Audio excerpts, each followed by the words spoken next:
বন্ধুরা, ইস্টের ব্যবহার ছাড়াই কোনো রকম রেস্টে না রেখে ঘরে থাকা খুবই কম উপকরণ দিয়ে ঝটপট মাত্র 5 মিনিটে নরম স্পঞ্জি জালিদার দুর্দান্ত স্বাদের তেলে ভাজা মিষ্টি পাউরুটিগুলো খুবই সহজভাবে বানিয়ে নিতে পারবেন।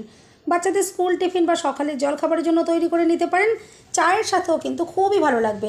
একদিকে চা বসিয়ে দিয়ে অন্যদিকে এই রুটিগুলো তৈরি করে নিতে পারবেন। খুবই কম সময় হয়ে যাবে। সম্পূর্ণ ভিডিওটা দেখার অনুরোধ রইল। রেসিপিটা ভালো লাগলে লাইক, শেয়ার, কমেন্ট করতে ভুলবেন না। চ্যানেলটা সাবস্ক্রাইব করে আমার পাশে থাকার অনুরোধ রইল। দেখে নেওয়া যাক আমার আজকের রেসিপিটা।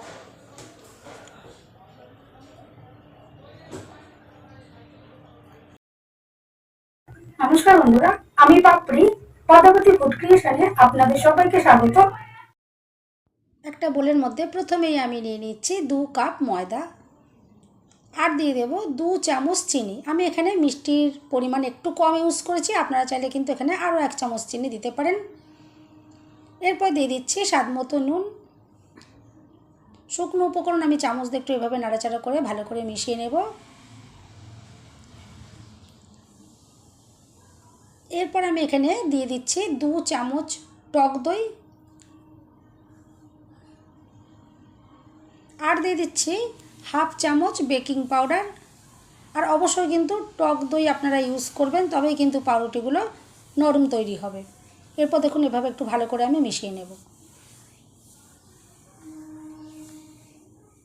এভাবে ভালো করে একটু মিশিয়ে নেওয়ার পরে আমি এখানে হালকা গরম জল দিয়ে ময়দা ভালো করে মেখে নেব। আর ময়দা কিন্তু একটু নরম করে মেখে নিতে হবে। ময়দা নরম মাখা হলে রুটিগুলো কিন্তু নরম তৈরি হবে। এভাবে দেখুন অল্প অল্প করে জল আমি অ্যাড করে ময়দার ডো রেডি করে নেব। প্রথম অবস্থায় আমি চামচ দিয়ে একটু মেখে নিলাম, এরপর কিন্তু হাত দিয়ে মেখে নেব। এখানে নিয়েছি আমি 2 চামচ সাদা তেল দিয়ে খুব ভালো করে এবার ময়দাটা মেখে নেব। ময়দা মাখা যত সুন্দর হবে রুটিগুলো কিন্তু ততটাই সুন্দর তৈরি হবে। দেখুন আমি খুব ভালো করে ময়দাটা মেখে নিচ্ছি।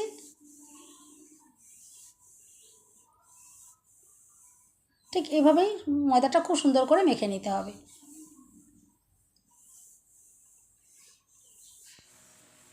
আর এরপরে ময়দা মাখা এখন একদম রেডি হয়ে গেছে। আমি একটু হাতে এভাবে দেখুন গোল করে রেডি করে নিচ্ছি। আর কোনো রকম কিন্তু আমি রেস্টে রাখলাম না। আপনারা চাইলে কিন্তু এখানে রেস্টে রেখে দিতে পারেন, কোনো অসুবিধা নেই, কিন্তু আমি কোনো রকম রেস্টে রাখবো না। আমি এখনই এগুলো দিয়ে তৈরি করব। দেখুন আমি বোর্ড নিয়ে নিয়েছি আর একটু গুঁড়ো ময়দা আমি ছড়িয়ে নিচ্ছি। এরপর ময়দার ডোটা আমি বোর্ডের উপর নিয়ে নিলাম আর হাত দিয়ে একটু চেপে চেপে একটু এটাকে বাড়িয়ে দিচ্ছি।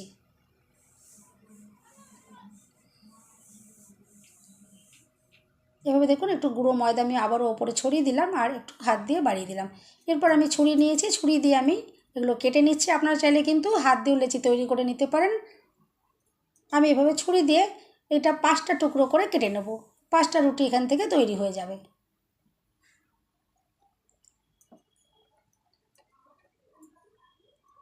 এভাবে দেখুন কেটে নিলাম। আর এরপর এক একটা টুকরো আমি নিয়ে নেব আর হাত দিয়ে ভালো করে একটু গোল করে লেচির মতো রেডি করে নেব। এভাবে দেখুন গোল করে তৈরি করে নিচ্ছি। আর এগুলো গোল গোল তৈরি করার পরে একটু হাত দিয়ে আমি চেপে চেপে একটু এগুলোকে বাড়িয়ে দেব। আর হাত দিয়ে যে চেপে আমি বাড়িয়েছিলাম সেটা কিন্তু স্কিপ হয়ে গেছে। আপনারা কিন্তু অবশ্যই লেচিগুলো তৈরি হওয়ার পরে একটু হাত দিয়ে একটু অল্প করে একটু চেপে একটু বাড়িয়ে দেবেন। বেশি কিন্তু বাড়াবার কোনো দরকার পড়বে না। দেখুন এভাবে আমি গোল গোল করে লেচিগুলো রেডি করে নিচ্ছি।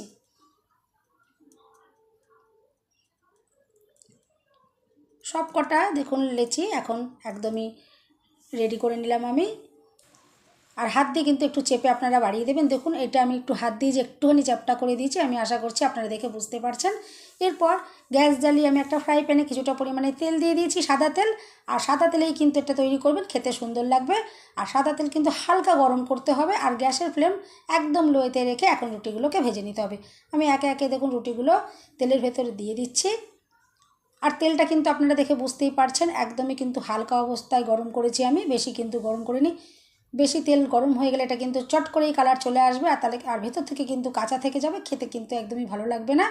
এরকম তেল হালকা গরম করতে হবে আর একদম লো ফ্লেমে ভেজে নিতে হবে। ওপর থেকে দেখুন এভাবে যদি একটু চামচে করে সাদা তেল দিয়ে দেওয়া হয় তাহলে কিন্তু ওপর দিকটা একটু তাড়াতাড়ি করে রেডি হয়ে যাবে। আমি ঠিক এইভাবেই দিতে থাকছি।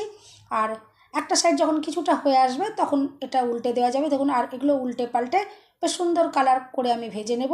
দেখুন এখন অল্প ভাজা হয়েছে, এভাবেই কিন্তু ঘুরিয়ে ফিরে কিন্তু ভেজে নিতে হবে। আর তেলে দেওয়ার সাথে সাথেই আপনারা দেখতে পাচ্ছেন যে কতটা সুন্দর বড় বড় হয়ে গেছে এগুলো। এভাবেই দেখুন আস্তে আস্তে ঘুরিয়ে ফিরিয়ে ভাজতে থাকলে আস্তে আস্তে সুন্দর কালার চলে আসবে। আর কতটা যে দুর্দান্ত হয়ে ফুলে উঠেছে আপনারা দেখে বুঝতেই পারছেন। বন্ধুরা, রেসিপিটা ভালো লাগলে একটা লাইক দিতে কিন্তু একদম ভুলবেন না। চ্যানেলটা সাবস্ক্রাইব করে আমার পাশে থাকার অনুরোধ রইল। বেল বাটনটা ক্লিক করে রাখবেন যাতে আমি যখন নতুন ভিডিও আপলোড করব সঙ্গে সঙ্গে নোটিফিকেশান সবার আগে আপনি পেয়ে যাবেন। আর দেখুন রুটিগুলো আগে থেকে কতটা বড় বড় হয়ে গেছে আর সুন্দরভাবে ফুলে উঠেছে। এভাবেই আমি ঘুরিয়ে ফিরিয়ে কিন্তু ভেজে নেব। দেখুন এভাবে আমি ঘুরিয়ে ফিরিয়ে এগুলোকে ভেজে নিচ্ছি। আর এগুলো ভাজতে কিন্তু খুব একটা সময় লাগবে না, খুব কম সময়ের মধ্যে কিন্তু একদম রেডি হয়ে যাবে। আর খেতেও কিন্তু খুবই অসাধারণ। আপনারা কিন্তু বাচ্চাদের স্কুল টিফিনের জন্য এভাবে তৈরি করে দিতে পারেন, বা সকালে চায়ের সাথে খেতে পারেন, বা জলখাবারের জন্য খেতে পারেন। তেলে ভাজার জন্য কিন্তু রুটিগুলো কিন্তু খুবই অসাধারণ লাগবে। নর্মাল আমরা দোকানে যেরকম কেনা রুটি খাই, এই রুটিটা কিন্তু সেরকম লাগবে না, কিন্তু খুবই টেস্টি লাগবে। এভাবে আপনারা অবশ্যই একবার বাড়িতে বানিয়ে দেখবেন, আমি আশা করছি খুবই পছন্দ হবে। দেখুন এখন সুন্দর কালার চলে এসেছে। আমি তেল ঝরিয়ে এগুলো তুলে নেব। আর এই রুটিগুলোর ভেতরে কিন্তু একদমই তেল সোপ করবে না। আমি এরপর যখন এগুলোকে ঠান্ডা করে আমি আপনাদেরকে ভেঙে দেখাবো, দেখবেন ভেতরে কিন্তু কোনো রকমের তেল সোপ করবে না। আর দেখুন কতটা অসাধারণ দেখতে লাগছে, কত সুন্দর ফুলকো ফুলকোভাবে তৈরি হয়েছে। এভাবে আমি তেল ঝরিয়ে দেখুন নামিয়ে নিচ্ছি। আর তারপরে আমি আপনাদেরকে ভেঙে দেখাবো যে ভেতর থেকে কতটা দুর্দান্তভাবে তৈরি হয়েছে।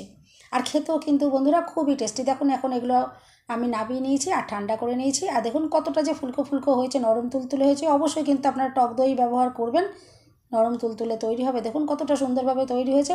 আর আমি ভেঙেও দেখাবো, দেখবেন ভেতর থেকে কতটা দুর্দান্ত তৈরি হয়েছে, কোনো রকমের তেল সোপ করবে না। আপনারা কিন্তু নিশ্চিন্তে খেতে পারেন। আর খেতে কিন্তু খুবই অসাধারণ, তেলে ভাজা রুটিগুলো কিন্তু খুবই অসাধারণ লাগে। দেখুন এরপর আমি ভেঙে দেখাই আপনাদেরকে। দেখুন ভেতর থেকেও যে কতটা অসাধারণভাবে তৈরি হয়েছে, কোনো রকম দেখুন তেল সোপ করেনি, আর ভীষণই নরম আর ফুলকো ফুলকো তৈরি হয়েছে। এভাবে কিন্তু আপনারা ট্রাই করতে পারেন, আমি আশা করছি খুবই পছন্দ হবে। আর দেখুন এরপর আমি আপনাদেরকে দেখাচ্ছি যে কতটা নরম স্পঞ্জি তৈরি হয়েছে। বন্ধুরা, রেসিপিটা ভালো লাগলে একটা লাইক দিতে কিন্তু একদম ভুলবেন না। চ্যানেলটা সাবস্ক্রাইব করে আমার পাশে থাকার অনুরোধ রইল। দেখুন এরপর আমি এগুলো আরও ভেঙে ভেঙে দেখাবো, দেখবেন ভেতর থেকে যেগুলো আরও কতটা অসাধারণভাবে তৈরি হয়েছে। সবাই সুস্থ থাকবেন, ভালো থাকবেন, দেখা হবে নেক্সট ভিডিওতে। ভিডিওটা শেষ পর্যন্ত দেখার জন্য সবাইকে রইল অসংখ্য অসংখ্য ধন্যবাদ। আর দেখুন বন্ধুরা কতটা সুন্দর নরম স্পঞ্জি।